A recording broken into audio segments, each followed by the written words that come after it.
Hello besties, welcome to or back to my channel. My name's Savannah. I post a lot of bookish related videos. I try to post every week. Lately I've been doing pretty good about posting every week. So if you like bookish videos, you should definitely subscribe. I am super excited for today's video though, because I'm just so in the mood to read the type of books that we are about to be reading for this next week. Last fall, I made a little reading vlog that I called my not so spooky reading vlog because, you know, Halloween time is the time to read things that are a little bit spooky, but I personally don't really like anything scary. So my version of a spooky reading vlog was reading a book that had witches and reading a book that had a ghost, but they were a very friendly, nice ghost. In fact, the ghost was the love interest. Anyways, for this year, I knew I wanted to do something similar to that video. So this is just gonna be a reading vlog with some fall themed books. I have a few books in mind that I will be picking from. You guys saw that we're gonna be starting off this video with If It Makes You Happy by Julie Olivia. I am actually on page 320, chapter 28 of this book. Every time I pick it up, I could not put it down, which is such a pleasant surprise because when I saw that this was a 500-page romance book, I was like, is it really that serious? And I mean, it's not, but the vibes of this are so good. I'm gonna read 500 pages of it, no problem. So up first is If It Makes You Happy. I'll speak a little bit more about this one later. Also, there's nothing like paranormal about this one. It's just a regular fall romance. All the other books that are on my to be considered for this video do have some kind of paranormal aspect to them. So I'll show you what I mean by that. First up, we have The Very Secret Society of Irregular Witches. I've heard nothing but amazing things about this book. In fact, I saw someone on TikTok say this is one of their favorite books ever, which was so surprising to me because I feel like these seasonally themed books rarely make people's like favorite books of all time lists. So yeah, that made me even more excited to read this. I don't actually really know much about the plot, so let's take a look at the back. As one of the few witches in Britain, Micah Moon knows she has to hide her magic, keep her head down, and stay away from other witches so their powers don't mingle and draw attention. And as an orphan who lost her parents at a young age and was raised by strangers, she's used to being alone and she follows the rules. With one exception, an online account where she posts videos pretending to be a witch. She thinks no one will take it seriously, but someone does. An unexpected message arrives, begging her to travel to the remote and mysterious Nowhere house to teach 3 young witches how to control their magic. It breaks all the rules, but Micah goes anyways, and is immediately tangled up in the lives and secrets of not only her 3 charges, but also an absent archaeologist, a retired actor, 2 long-suffering caretakers, and ... Jamie. The handsome and prickly librarian of Nowhere House would do anything to protect the children, and as far as he's concerned, a stranger like Micah is a threat, an irritatingly appealing threat. So this just sounds so fun, so cozy, like there's gonna be a fun element of found family. This is definitely a high contender for me because it's witchy season, you guys. Next, we have Vampires. Bare Bones and the Midnight Soil by V.E. Schwab is a book that I've been wanting to read since it came out. But I always do this thing where if there's a book that in the back of my mind, I just know I'm gonna love and probably rate 5 stars, I put off reading it. That's what I've done with The Favorites. That's what I'm doing with Atmosphere by Taylor Jenkins Reid. I don't know why I do this. I feel like this is the perfect time to actually get to this read because it is about vampires. It follows 3 young women in 3 different time periods. I don't know if they're all vampires or what the story really is there. All I know is that The Invisible Life of Addie LaRue by V.E. Schwab is one of my favorite books ever. So I obviously have very high hopes for this one. Okay, the next book I'll be considering in this video, I don't have a physical copy of, but I do have it on my Kindle. If my Kindle will turn on, I would love to tell you guys what the title is because I forget. A couple of Halloweens ago, I read The Ex-Hex by Aaron Sterling. It was so fun to read that book on the actual day of Halloween. So I'd really love to get to the second book in that series this year. The second book is called The Kiss Curse. I think they probably lean more on the interconnected standalone side than they do like an actual series side of things. In The Kiss Curse, we're following the cousin of the main character in The Ex-Hex. They're both witches. These books take place in the cutest, coziest, magical little town. It gives very much Halloween Town vibes. Wait, apparently I'm 8% into The Kiss Curse. Why do I not remember reading that? Hello? Anyways, another fun little cozy witchy book that's a good option. Last two books that I'm kind of thinking of for this video, I do not have the physical copies of yet, but I'll still tell you what they are. The first one is Mate by Ali Hazelwood.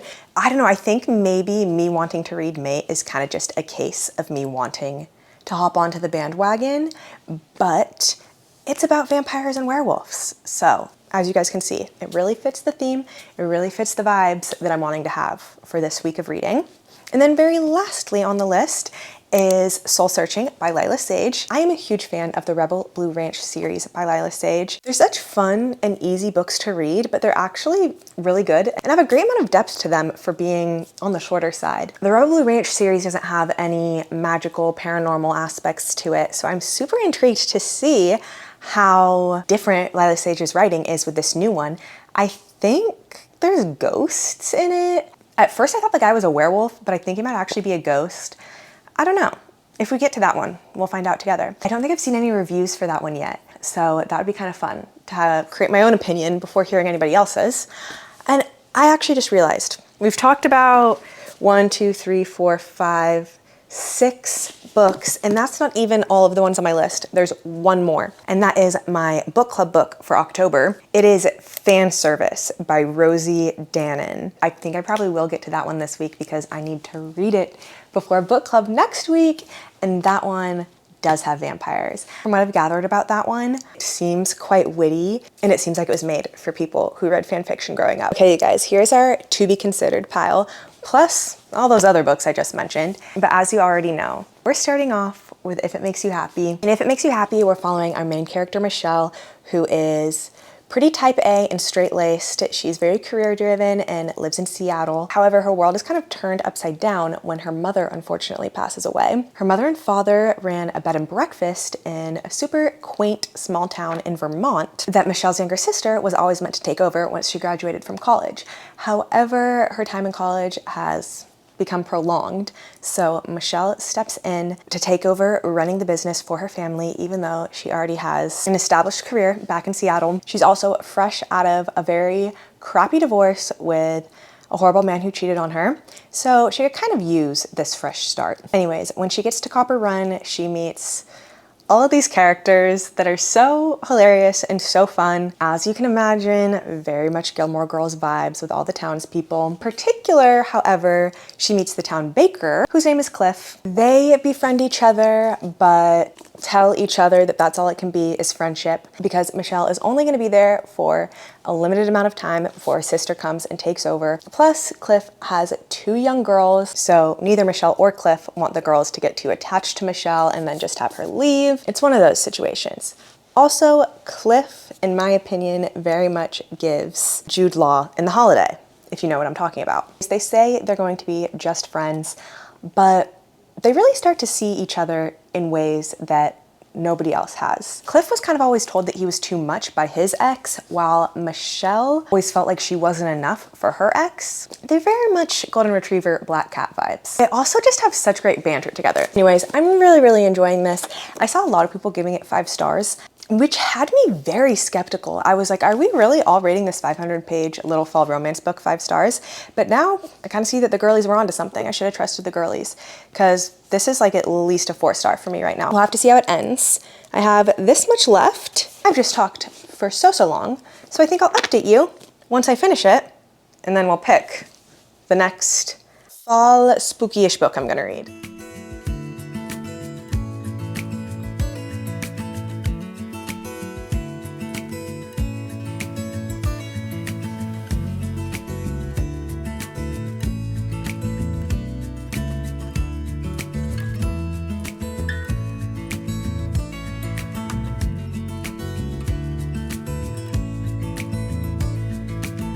Can you guys see my fun little autumn ambiance? I tried to set it up so you could see it. But I just finished If It Makes You Happy by Julie Olivia.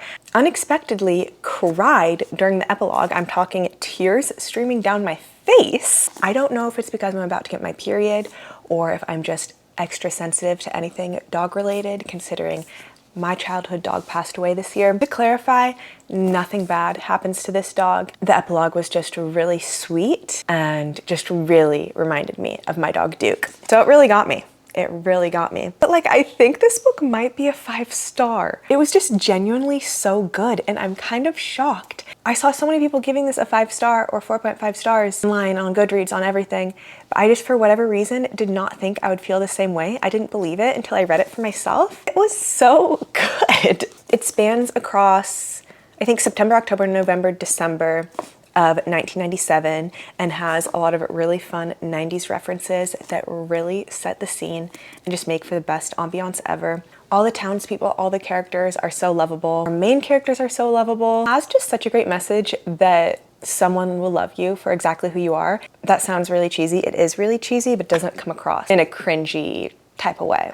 I'm gonna think about it, but I think this book might be 5 stars, which I was just not expecting. I'm totally gonna read this next fall, and not only was it an amazing fall romance, I think this is one of my favorite romances that I've read all year, which is crazy. Also, I really did pick the perfect bookmark for this book. So we've now completed our first fall book for this video, but I actually started another fall book on audio yesterday when I was driving to work. I always need to have an audiobook going for my drives, you guys. But I started fan service because it became available for me to check out on Libby, and it's super fun so far. The writing style kind of reminds me of Ali Hazelwood. It's a little bit quirky, definitely fan fiction inspired. Essentially, we're following our main character, Alex, who grew up being obsessed with this show, The Arcane Files, so much so that she became this mod for this whole online forum that just did deep dives into everything Arcane Files. She had a huge crush on the main character of the show. Fast forward probably like 20 years, Alex crosses paths with the guy who played the main character in that TV show, and they start to form a relationship, which, you know, is the fanfiction blueprint.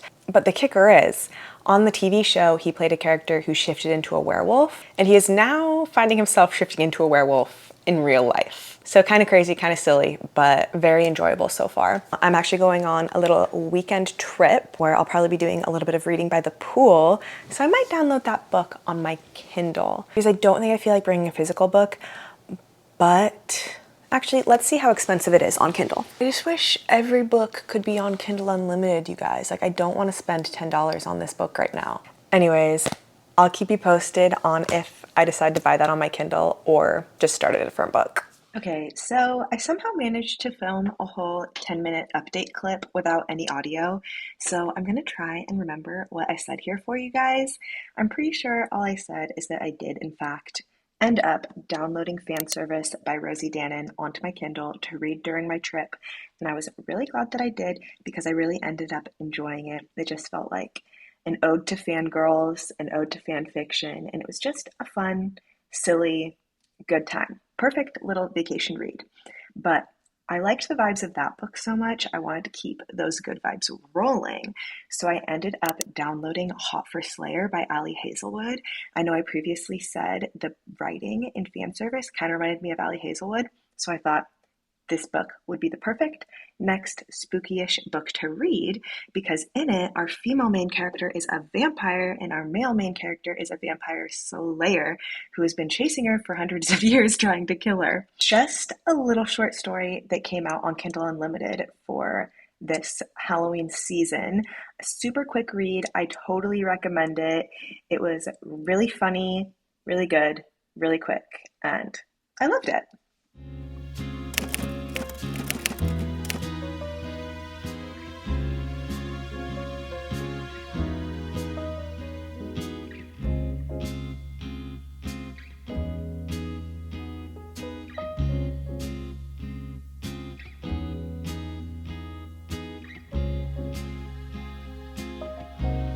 Okay, it is only a couple of days later, but I've already finished The Very Secret Society of Regular Witches, and I really, really loved this one, you guys. I actually ended up listening to most of it on my drive to and from work yesterday. The audiobook is so good. I definitely recommend it if you are an audiobook enjoyer. Anyways, in this book, we are following Mika Moon, who is a witch. She meets with the very secret society of witches on the third Thursday of every third month. But in this world, at least in this part of the world, this is the only time that witches allow themselves to gather together, because when multiple witches are in one place, magic has the tendency to get a little testy, a little bit out of hand. So because Mika doesn't see her fellow witches very often, she has spent a lot of her life very isolated. On top of this, nobody can know she's a witch other than her fellow witches, so she feels even more isolated, even more unseen and unknown in the world. She also just has a lot of childhood wounds. She's an orphan, as all witches are in this world. Because of this, she was raised by a string of different caretakers who all eventually found out she was magical and then had to have their memories completely erased of her. Anyways, I'm going on a bit of a tangent, but all these little things about Mika's backstory really helped to drive home the whole message of this book. There are such lovely characters in this book. There is such a sweet found family aspect. It really, really reminded me of The House in the Cerulean Sea. If you enjoyed The House in the Cerulean Sea, you'll definitely enjoy this, and if you enjoyed this, definitely read The House in the Cerulean Sea if you haven't yet. Both books have the coziest, most heartwarming vibes, have such a sweet message, and kind of portray that message through the innocence of children. But anyways, I clearly really enjoyed this book. It kind of gives fall time because it's witchy, but I would honestly maybe say gives more holiday Christmas time vibes, because towards the end of the book, it takes place during the winter solstice and Christmas time. So don't think your time to read this book has come and gone with Halloween. I would definitely recommend reading it around the holidays. I think it'd be super cozy to read around Christmas time. Guys, I can't decide if this is gonna be a 5-star read or not. Should I give If It Makes You Happy 5 stars? What the hell? 5 stars. What a great reading vlog this has been for me.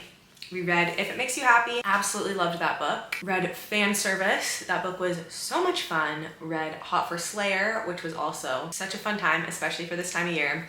And then we finished it off with The Very Secret Society of Irregular Witches. We had Fall Small Town, werewolves, vampires, and witches. Does it get any better than that? I don't think so. Okay, thank you guys so much for watching today's video. I hope you had fun reading these fall spooky-ish books with me. And hopefully I will see you next time. Bye!